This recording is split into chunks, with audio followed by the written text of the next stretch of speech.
ఉభయ తెలుగు రాష్ట్రాల్లో కాంగ్రెస్ పార్టీకి వనవాసం పూర్తయింది, అరణ్యవాసం ముగిసింది. చరిత్ర పునరావృతం కాబోతా ఉంది.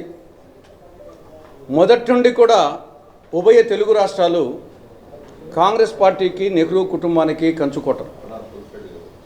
1977లో 1980లో 42 ఎంపీ సీట్లకు గాను 41 ఎంపీ సీట్లను కాంగ్రెస్ పార్టీకి ఇచ్చినటువంటి రాష్ట్రం ఈ ఉభయ తెలుగు రాష్ట్రాలు.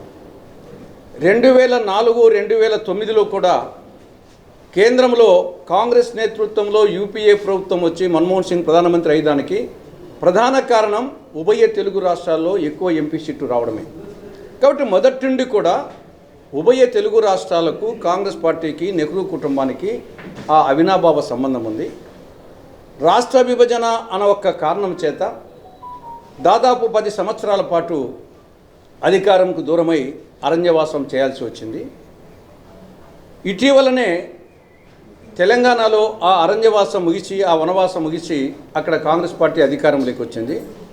అదే మాదిరి రేపు రాబో సార్వత్రిక ఎన్నికల్లో ఆంధ్రప్రదేశ్లో కూడా 10 సంవత్సరాల అరణ్యవాసం, వనవాసం ముగిసి కాంగ్రెస్ పార్టీ మళ్ళీ అధికారంలోకి ఖచ్చితంగా వస్తుంది.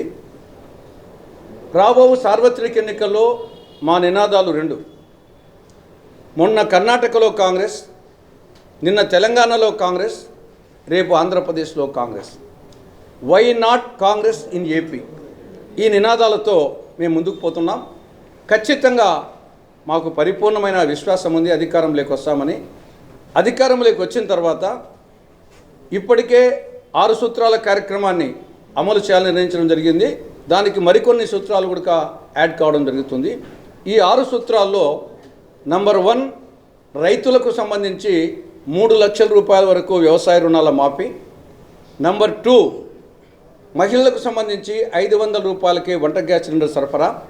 నంబర్ 3, నిరుపేద కుటుంబాలకు నెలకు 6,000 రూపాయలు ఆర్థిక సహాయం. నంబర్ 4, రాష్ట్రానికి సంజీవని లాంటి ప్రత్యేక హోదాను మొదటి రోజు నుంచి అమలు చేయడం. 5, రాయలసీమకు, ఉత్తరాంధ్రకు బుందేల్ఖండ్గా స్పెషల్ డెవలప్మెంట్ ప్యాకేజీ అమలు చేయడం.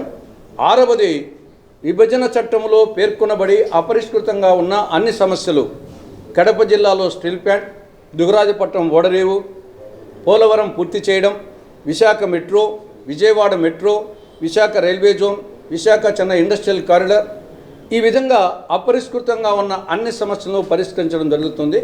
కాబట్టి రాష్ట్ర ప్రజానీకం ఒక్కసారి ఆలోచించవలసిందిగా కాంగ్రెస్ పార్టీ విజ్ఞప్తి చేస్తూ ఉంది.